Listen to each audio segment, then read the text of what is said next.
Welcome, my goblins and ghouls of the internet. I am Hanyo, your demon cinephile. And the other day, after going to see Together, I went and saw the Naked Gun. And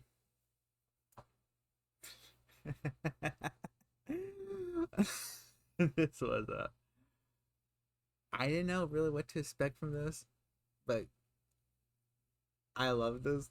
I haven't laughed this much in the theater, like from like a true comedy in such a long time. So, The Naked Gun, this is a reboot or legacy sequel to the original Naked Gun trilogy, which is also apparently a spin-off from a TV show called The Police Squad. Now, I have not seen The Police Squad, have not seen the original Naked Gun. I wanted to watch them before this movie, didn't never got the chance. So I kind of went in blind. I've seen clips of the original Naked Gun in I think one of the sequels, but I had never seen the movies in their entirety. So this was more or less new for me. And this was such an absurd mess. But not like mess like oh bad, but no, it's like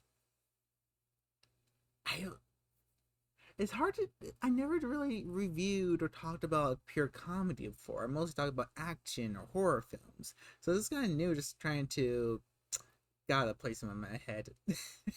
It worked. I loved it. Okay, fists for the film. Okay, so the movie we kind of follow Liam Neeson as Detective Frank Deblin Jr., if I'm getting that right, who is the son of Leslie Nelson. Leslie Nelson's character from the original movies. Their names are so similar. Um, and after this bank heist goes down, he's like I'm trying to keep straight trying to talk about this. But after this bank heist, he gets involved with this apparent murder, and he has to figure out how the two are connected while trying to help the sister of the deceased.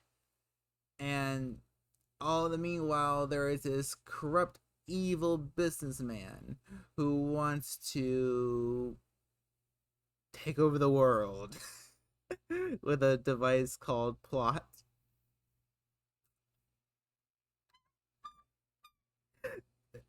That was like the first real joke in a movie, because the movie starts off very serious, it plays it very straight, and when they take this device out of this thing, it just says right there, plot device.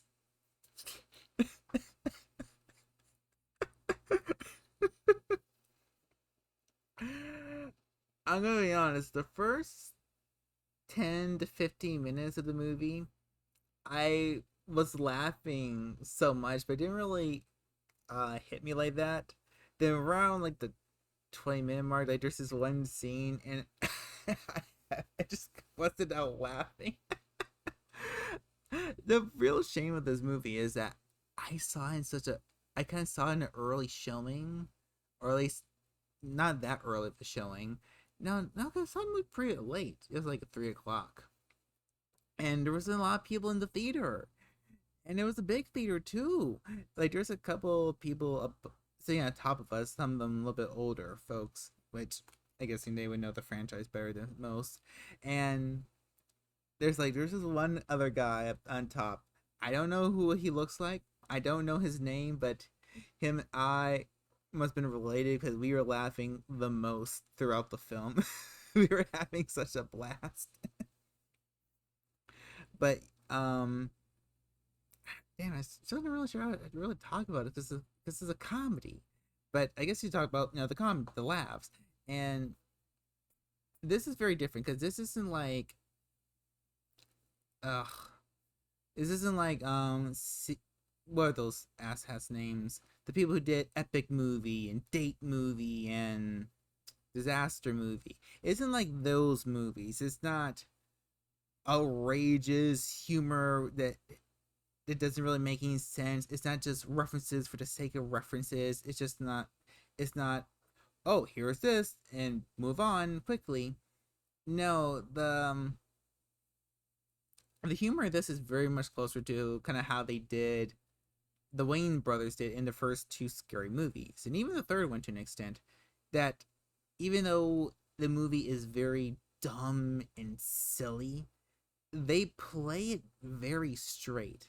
Like Liam Neeson's character, like yes, he is a weird comedic character, but his character in the film isn't. He's playing it straight. He is this tough, serious cop in a world that makes no sense. He, but he is playing it like he's not playing it to be dumb and silly. He's playing the character like he'd be playing like in a typical action role, and that's what makes it so fun.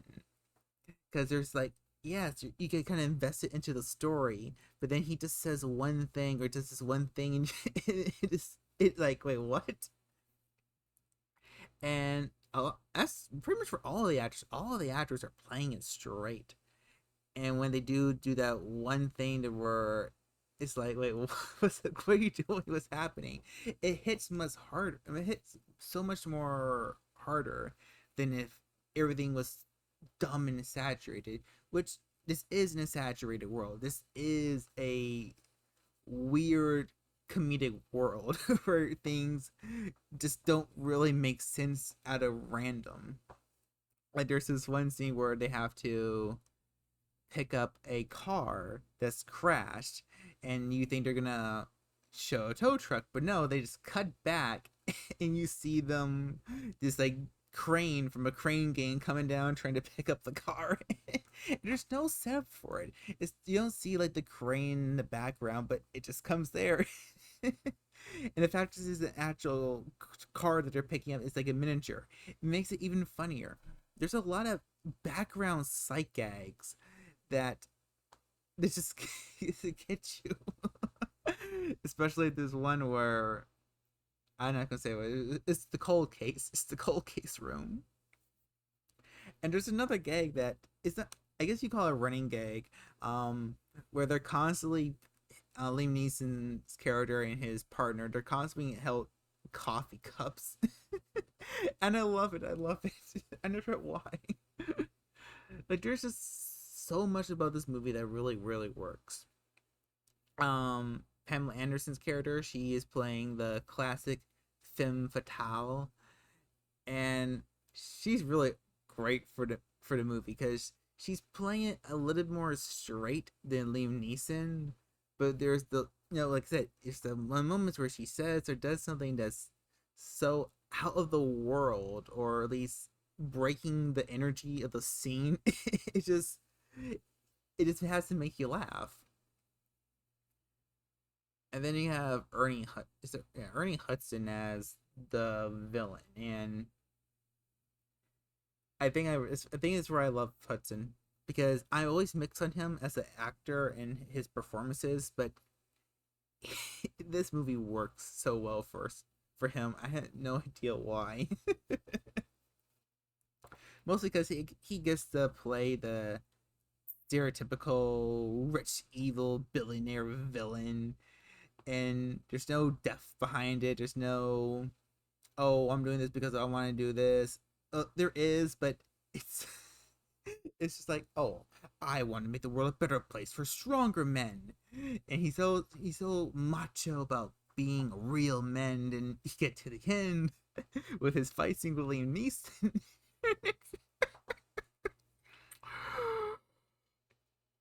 I don't know why I'm busting out laughing because it's all this epic build up. Then when you get to it, it's just a very hilarious film. And I think it's because how they play it. They don't. It's not just a dumb movie trying to be dumb. They are trying to be genuine with it. They're trying to be a real parody of police films and noir films. Because this is a very noir movie. I'm not sure about the original classic Naked Gun, but this is a very noir film. If you watch a lot of new noir movies or read up on them, you know the tropes, you know the classic detective monologue, and they play on that too because Liam Neeson has a bunch of monologues throughout this movie, and there's this one scene where he's monologuing, then he can hear the monologues of all the other detectives in the room. uh, this movie was a freaking blast, and there's I want to talk about all the jokes, but I really can't. I really can't. But there is this one. Okay, I will spoil this one joke because this doesn't really go anywhere. Because Liam Neeson, he's having an argument with his one character about borrowing his TiVo. He's having a TiVo. He's like, "You can't do this because you're gonna mess up what I have recorded. I have all the season. I have season one of Buffy on my TiVo." And he's going on about and he's going on a rant about Buffy. But when he's going on a rant about Buffy, because he said, I only have Buffy season one, he's mentioning all the episodes that are not in season one of Buffy.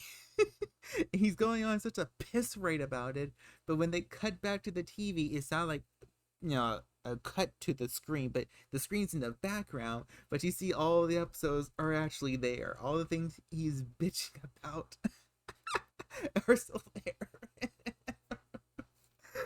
don't know why I found it so funny. It was so stupid, but so funny.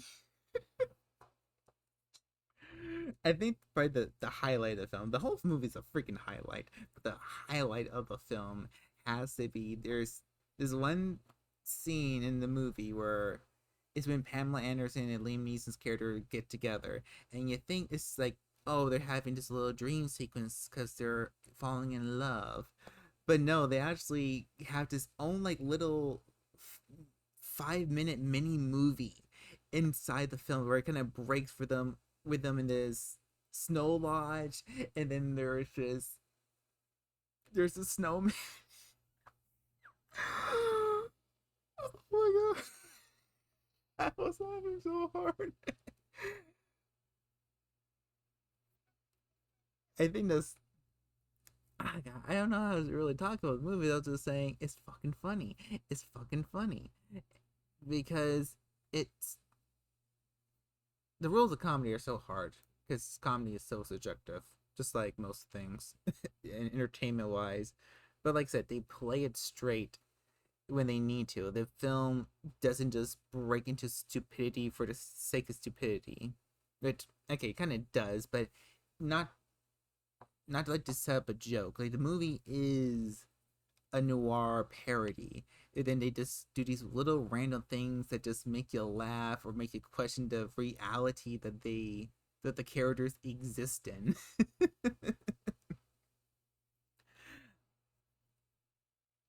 Yeah, The Naked Gun.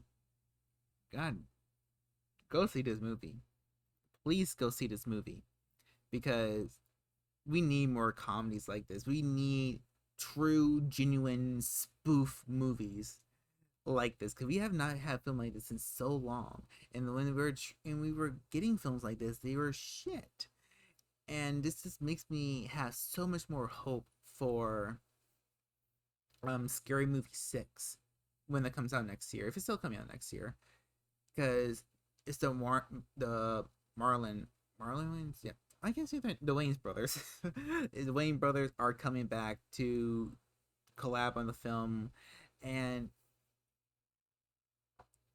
we we just need really good parodies like this nowadays. We don't have like comedy isn't my to go um genre, at least not it hasn't been in a long time. But we really haven't got anything this funny, this um this loving, I guess you could say, because you can tell there's a lot of love put into this film, especially with Liam Neeson, how he plays his character, because he plays it kind of like he plays a lot of his other action roles, but he's being a good sport about it, and everybody else, like you can tell there's a lot of care and love put into this film, especially at the ending. I won't spoil the the the credits, there's a scene in the there's mid credit scene, or I guess you can call it I'm not sure you call it mid credits because it happens right when the credits start. It is so freaking hilarious. And there's even little visual gags in the credits because I normally always stay for the credits during a movie, and there's not a lot of these little jokes, but if you pay attention to the when the credits are scrolling down, there's these little jokes with characters and with um crew members names and little things here and there. It was a fun little game, just really paying attention to the credits, trying to see when the next little gag was about to pop up. But yeah, The Naked Gun, fantastic film, fantastic comedy. Was this the most fun I had in the theater the whole year? Uh, I want to say so, but this is, just different kind of fun. It wasn't action, it wasn't horror. You know what I mean? But yeah, if you can go see The Naked Gun, please go see it. We need more spoof comedies like this. These need to come. We need them now. They're gonna save cinema. God damn it! And I am Hanyo, your demonic cinephile. Go see this fucking movie. Was that supposed to be Liam Neeson? I'm not sure. Why do I do things? Why do I do things?